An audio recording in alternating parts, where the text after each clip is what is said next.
Hi everyone, my name is Sarah Scannell. I'm going to be going over risk-adjusted p-charts using Python as a solution. This presentation is part of HAP 752 taught by Farrokh Alemi at George Mason University. So first, what is a risk-adjusted p-chart?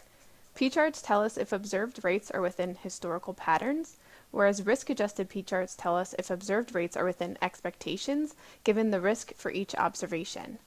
So some of the assumptions that we have in risk-adjusted p-charts are that each event is mutually exclusive, meaning that the two events could not occur together. These events should also be exhaustive, meaning that one of the two events must occur. The event cannot be rare, meaning the probability of it occurring exceeds 5% for each time period, and the observations should be independent. Lastly, the probability of the event should change over time. So the example that we'll be going over is week 5, question 3. The question states, following data were obtained on post-surgical infection rates. Are we having more infections than expected from the patient's conditions? And the data that we're giving is in this table. And just again, the solution that we're going to be using is Python, and we're going to be creating a risk-adjusted p-chart. So the steps you need to create a risk-adjusted p-chart are first, check and clean your data. This should be done before you do any calculations, any analysis. That's why I put it at 0, because it should be done before anything actually begins. So the first real step is going to be calculate calculate the observed rate, calculate expected rate, calculate expected deviation. You'll get your t-values, calculate your control limits, and then we'll create a risk-adjusted p-chart. So first, checking and cleaning your data. So if you can see in the top table over on the right, the titles of each of my columns, you can see that some of them say they're unnamed. So we definitely need to change that. And also, if your data is not a float already, you will need to convert your data into a float. So as you can see in the middle picture, you can tell that mine are already in a float, so I do not need to do that. And then in the bottom one, you can see the results after I've renamed the column, that I've renamed them to risk for patient 1, risk for patient 2, etc., etc. Step 1, calculate the observed rate.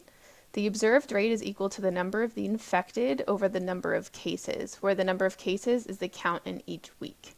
So if you look at the top table, you can tell that we have 6. So n should equal 6.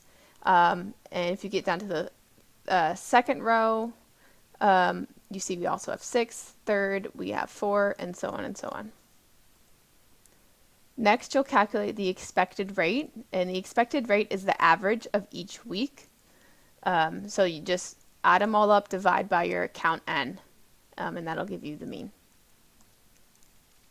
Then you'll calculate the expected deviation.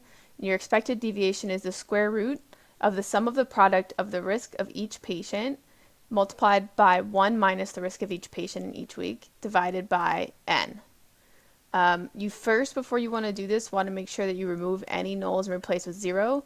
Otherwise, your output will still be null, because it can't do a math problem using null. It has to be either 0 or something. Step 4, get your t-values. So for this particular one, we're going to be using a two-tailed t-value. And you'll get these values from either a table, or I've also put in a resource here for a really good t-value calculator, where you just put in your degrees of freedom and your alpha value, and it'll just give you the number rather than having to look through a table.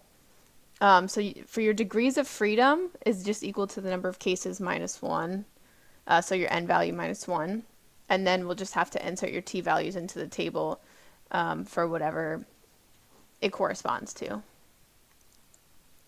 Step 5, you'll calculate the control limit. So your upper control limit is the expected rate plus the t-value times the expected deviation.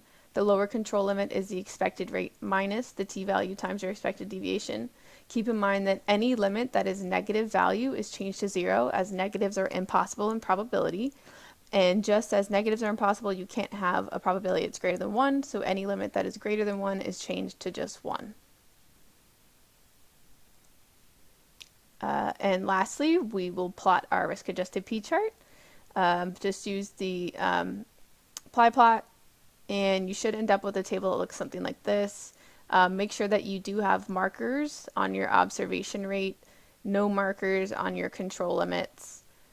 Make sure to label your table and make sure that you do have a legend. So again, the question that we were trying to answer was, are we having more infections than expected from the patient's conditions? And the answer is no. We are not having more infections than expected from our patient's condition because our observations are within the upper and lower control limits. Thank you so much for watching my presentation. And if you guys have any questions, please feel free to reach out to me. Thank you.